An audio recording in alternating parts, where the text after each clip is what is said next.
Hello class 5। तो कैसे हैं आप सब? आई होप सब अच्छे होंगे, पढ़ रहे होंगे। तो चलिए पढ़ाई स्टार्ट करते हैं। Today we are going to start the third unit of your syllabus, that is our environment. In this unit you will learn about our environment, pollution and its effect, conservation of environment, natural disaster. So the first chapter is our environment. The ninth chapter is our environment. In this chapter you will learn what is environment, lithosphere, hydrosphere, atmosphere and biosphere. तो इसमें जो first exercise question है, इसमें पूछ रहा है Can you think of some features that makes the Earth a special and unique planet? Discuss with the class. तो आप कुछ ऐसा फीचर बता सकते हैं जो अर्थ को एक स्पेशल और यूनिक प्लैनेट बनाता है। तो हाँ, some features that makes the Earth a special planet are, कुछ ऐसे फीचर्स जो अर्थ को एक स्पेशल प्लैनेट बनाते हैं वो हैं presence of air, presence of water and presence of land. Presence of water, presence of air and presence of land. Our first topic is what is environment. Environment क्या होता है? Environment मतलब जो हमारे आसपास का सराउंडिंग है वो सारा environment में आता है, ठीक है? वो होता क्या है? Earth is a special and a unique planet. It has features that makes the life possible. Earth एक स्पेशल और यूनिक प्लैनेट है क्योंकि यहाँ पे कुछ ऐसे फीचर्स है जिनकी वजह से अर्थ पे लाइफ एग्जिस्ट करता है, यहाँ पे लाइफ पॉसिबल है। Our ability to live on the earth depends upon all that surrounds us. हम अर्थ पे कैसे जिएंगे ये किस पे डिपेंड करता है? जो भी चीज हमारे सराउंडिंग में है उस पे डिपेंड करता है। This includes the land we live on, the air we breathe and the water we drink. तो हमारे सराउंडिंग में, इन्वायरमेंट में क्या क्या होता है? पहला तो लैंड जिसपे हम लोग रहते हैं, दूसरा है एयर जिसमें हम लोग सांस लेते हैं, वी ब्रीथ। थर्ड है वाटर वी ड्रिंक, वो पानी जो हम पीते हैं। Our life is also affected by other living things, plants and animals which share the earth with us. हम लोग का लाइफ और किस किस चीज से अफेक्टेड होता है? जो एनिमल्स हैं, प्लांट्स हैं हमारे सराउंडिंग में, या और भी जो लिविंग थिंग्स हैं जो हमारे आसपास हमारे सराउंडिंग में है, उनसे हम लोग का लाइफ अफेक्टेड होता है, उनसे हम लोग का लाइफ अफेक्टेड होता है। तो ये देखिए, इस पिक्चर में आप देख सकते हैं, ये जो लैंड का एरिया है वो है लिथोस्फीयर, ये जो लैंड का एरिया है वो है लिथोस्फीयर। ये जो वाटर वाला एरिया है उसको हाइड्रोस्फीयर बोलते हैं, और जो ऊपर एटमोस्फीयर है, एयर है, उसको एटमोस्फीयर बोलते हैं। All the livings and non living things on the earth makes up the environment. जितने भी नॉन लिविंग थिंग्स और लिविंग थिंग्स हैं अर्थ पे, वो सब मिल करके इन्वायरमेंट बनाते हैं। The environment consist of 3 parts. Environment का 3 पार्ट है। पहला atmosphere, second one is the hydrosphere, third is lithosphere. Atmosphere is the layer of gases that surrounds the earth. Atmosphere air का, गैसेस का वो लेयर है जो अर्थ के सराउंडिंग में होता है। अर्थ के अराउंड गैस का एक लेयर होता है, उसको हम क्या बोलते हैं? एटमोस्फियर। अर्थ के अराउंड गैस का लेयर होता है जिसको हम एटमोस्फियर बोलते हैं। All the oceans and other water bodies on the earth comprises the hydrosphere. जितने भी वाटर बॉडीज हैं अर्थ पे, जितने भी वाटर बॉडीज हैं, उन सबको मिलाकर के क्या बनता है? Hydrosphere. The lithosphere consist of rocks and soils on the surface of the earth. Lithosphere किस चीज से बना होता है? जो रॉक्स और सॉइल होते हैं अर्थ के सरफेस पे, उनको मिला करके लिथोस्फीयर बोलते हैं। Plants, animals, human beings depend on each other as well as on the non living parts of the environment to survive. जितने भी लिविंग थिंग्स है, प्लांट्स हैं, एनिमल्स हैं, ह्यूमन बींग्स हैं, ये सब एक दूसरे पे डिपेंडेंट होते हैं। एक दूसरे पे भी डिपेंडेंट होते हैं और जो नॉन लिविंग थिंग्स है अर्थ में, उस पे भी डिपेंडेंट होते हैं, ठीक है? तो अर्थ का जो एनवायरमेंट है उसके 3 पार्ट हैं, hydrosphere, lithosphere and atmosphere. Atmosphere क्या है?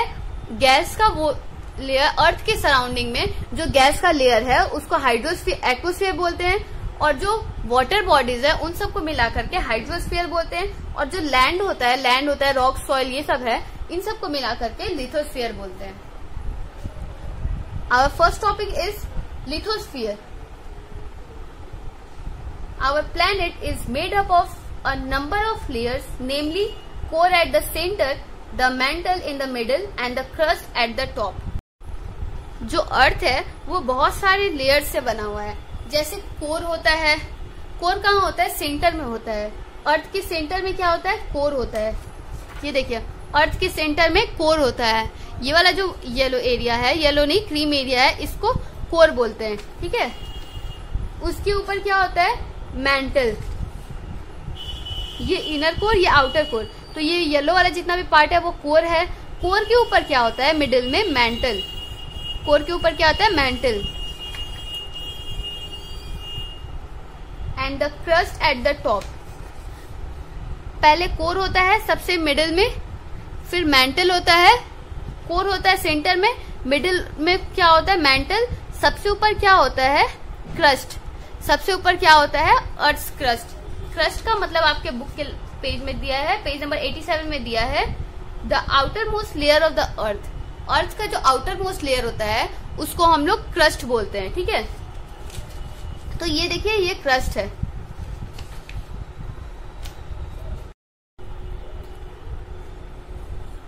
The mantle which lies between the core and the crust consists of molten rocks called magma. जो मैंटल किस किस चीज के बीच में? कोर और क्रस्ट के बीच में है मैंटल.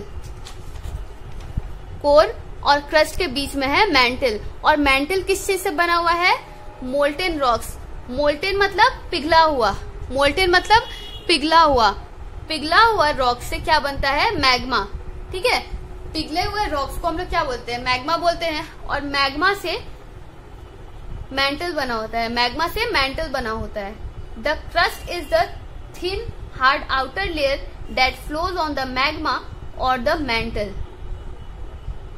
जो क्रस्ट होता है वो पतला सा हार्ड आउटर लेयर है. ठीक है. मैग्मा के ऊपर पतला सा हार्ड मैंटल लेयर, मैग्मा के ऊपर पतला सा हार्ड लेयर होता है जिसको हम लोग क्या बोलते हैं? Crust. The upper part of the mantle and the crust makes up the lithosphere. Upper part of the mantle and the crust. Mantle का अपर पार्ट और क्रस्ट, इन दोनों को मिला करके क्या बनता है? लिथोस्फीयर.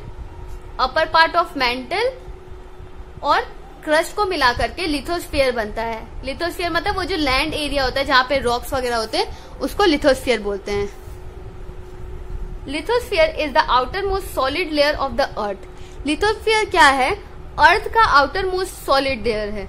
ठीक है. अर्थ में जो सबसे ऊपर में जो लेयर होते हैं, जो लेयर हम लोग देखते हैं सॉइल का, वो क्या है? वो लिथोस्फीयर का पार्ट है. It consist of the land masses of the continents and the floor of the oceans. It has a layer of soil that is suitable for growing crops. ये जो लिथोस्फीयर होता है वो किस किस चीज को मिला करके होता है? लैंड मासेस को मिला करके होता है, कॉन्टिनेंट्स को मिला के होता है. और जो ओशंस का फ्लोर होते हैं, ओशंस के फ्लोर मतलब जो तल होता है, समुद्र तल जो होता है, उसको मिला करके, और कॉन्टिनेंट्स का लैंड मासेस, इन सबको मिला करके क्या बनता है? Lithosphere. It has a layer of soil that is suitable for growing crops. Lithosphere में सॉइल का जो लेयर होता है, they are suitable for growing crops. वहां क्रॉप्स उगाए जा सकते हैं. Natural resources such as oil, gas, minerals are found in this part. ये जो क्रस्ट होता है, जो लिथोस्फीयर होता है, लिथोस्फीयर में ऑयल, गैस, मिनरल्स पाए जाते हैं. ऑयल, गैस, मिनरल्स कहाँ पाए जाते हैं? लिथोस्फीयर में. Next topic is hydrosphere. Water is one of the most important natural resources on the earth. Earth पे एक इम्पोर्टेंट नेचुरल रिसोर्स है क्या? Water. Living things depend on water for survival. जितने भी लिविंग थिंग्स हैं वो अपने सर्वाइवल के लिए वाटर पे कंप्लीटली डिपेंडेंट होते हैं. वो अपने सर्वाइवल के लिए वाटर पे डिपेंडेंट होते हैं.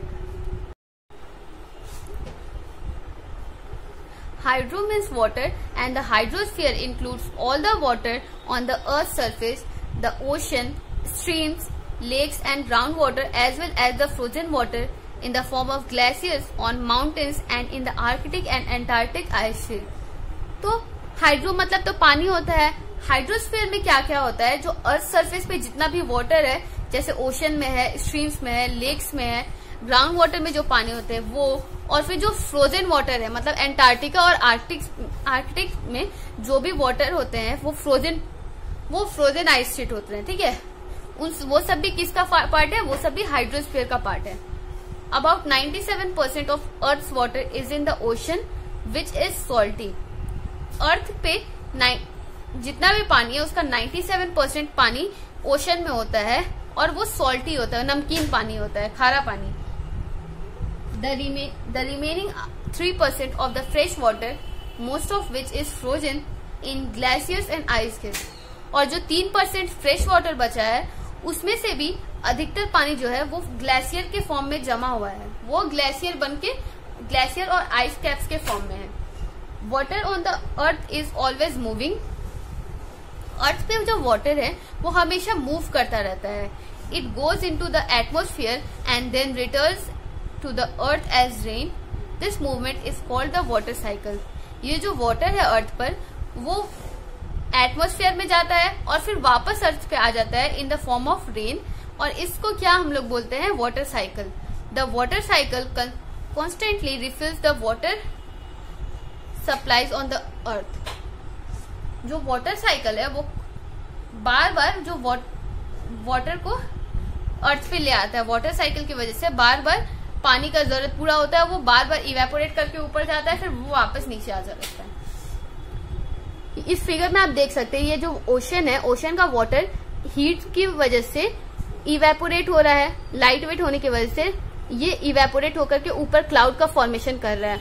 और क्लाउड जब कंडेंस होता है, जब ठंडा होता है, तो वो वाटर के रूप में, वो रेन के रूप में वो नीचे आ जाता है, बारिश की तरह वो नीचे आ जाता है, फिर वापस यहाँ रिवर के फॉर्म में बन जाता है, रिवर आके ओशन में मिल जाती है। और कुछ पानी क्या होता है, वो ग्राउंड वाटर में, वो अंडरग्राउंड चला जाता है, अंडरग्राउंड वाटर में जाके मिल जाता है। इससे क्या होता है, अंडरग्राउंड वाटर रिचार्ज हो जाता है, ठीक है, अंडरग्राउंड वाटर रिचार्ज हो जाता है। The heat from the sun warms the water in the ocean, seas, river and lakes. Sun की वजह से जो हीट हो रहा है उससे ये जो वाटर है ये इवेपोरेट हो रहा है। The water changes into the water vapour. Since the water vapour is lighter it rises up in the sky. ये जो वाटर वेपर है वो लाइटर होता है, इसीलिए वो स्काई में ऊपर चला जाता है। Evaporation is the process in which sun heats up the water in the ocean, seas, river, lakes, ponds and turns it into the vapour. Evaporation क्या है? इवेपोरेशन एक ऐसा प्रोसेस है जिसमें सन की वजह से ओशन, सी, रिवर या किसी भी वाटर बॉडीज का पानी गर्म होकर के और वो वेपर में कन्वर्ट हो जाए, वेपर में कन्वर्ट होकर के ऊपर चला जाएगा। The water vapour in the air cools down and changes back into drops of water and forming clouds. ये जो वाटर वेपर ऊपर गया है वो ठंडा होकर के क्या होगा कि वाटर ड्रॉपलेट बन जाएगा, वाटर ड्रॉपलेट बन जाएगा और क्लाउड का फॉर्मेशन करेगा। इसको हम लोग क्या बोल सकते हैं, इस प्रोसेस को हम लोग क्या बोलते हैं, जब एयर कूल डाउन होकर के वाटर ड्रॉपलेट में कन्वर्ट होता है और क्लाउड का फॉर्मेशन करता है, इसको हम लोग कंडेंसेशन बोलते हैं, इसको हम लोग कंडेंसेशन बोलते हैं। More tiny drop of water join to form larger clouds. जितना वाटर इवेपोरेट होकर के ऊपर जाता है और कंडेंस होकर के बड़ा बड़ा क्लाउड बनाता है। When the clouds become heavy and cannot hold any more water, water falls on the ground as rain. जब वो क्लाउड्स हैवी हो जाते हैं, भारी हो जाते हैं और ज्यादा पानी नहीं होल्ड कर पाएंगे, तो क्या होता है कि वो जो वाटर होता है उसमें एक्सेस वाटर होता है, वो रेन के फॉर्म में वापस जमीन पे आ जाता है, रेन के फॉर्म में वापस धरती पे आ जाता है वो पानी।